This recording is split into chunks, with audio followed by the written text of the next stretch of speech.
তো hello guys, চলে আসলাম একটা নতুন শর্ট ভিডিও নিয়ে। আজকের রেসিপিটা হচ্ছে গিয়ে কর্ন আর ডিম দিয়ে ভুজিয়া। তো ফার্স্টে এখানে টমেটো আর পেঁয়াজ, তারপরে এখানে কর্ন মানে ফ্রোজেন কর্নগুলোকে জলে ভিজিয়ে রেখেছিলাম। তারপরে এখানে কড়াইতে পেঁয়াজ, লঙ্কা, টমেটোগুলোকে একটু ভেজে নিলাম। তারপরে এখানে কর্নটাকে দিয়ে দিয়েছিলাম, তারপরে কর্নটা দিয়ে ভালোভাবে নেড়ে নিয়েছিলাম।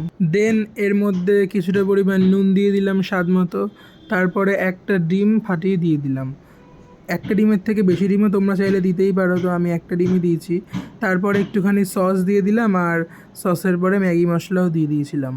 এটা দিলে বেশ টেস্টটা খুব ভালো হয় ম্যাগি মশলা দিয়ে। আগেও আমি একদিন করেছিলাম, তো সেটা রেসিপি করা হয়নি, মানে ভিডিও করা হয়নি, তো তার জন্যই। তারপর এখানে গোলমরিচের গুঁড়ো আর এখানে লাস্টে আমুলের ওই কিউব চিজগুলো গ্রেট করে দিয়ে দিয়েছিলাম। তারপরে হালকা একটু নেড়ে গ্যাসটাকে বন্ধ করে দিলাম, আর আমার এই কর্ন আর এগের ভুজিয়ার রেসিপিটা একদমই রেডি। তো খুবই সহজ একটা রেসিপি, তোমরাও চাইলে অবশ্যই ট্রাই করে দেখতেই পারো। আমি তো এই ভুজিয়ার রেসিপিটা পাউডার সাথে খেয়েছিলাম, দারুণ লেগেছিলো, কিন্তু তোমরা অবশ্যই ট্রাই করে দেখতে পারো। তারপরে আমাকে কমেন্টে জানাও। তাহলে চলো, টাটা, বাই বাই।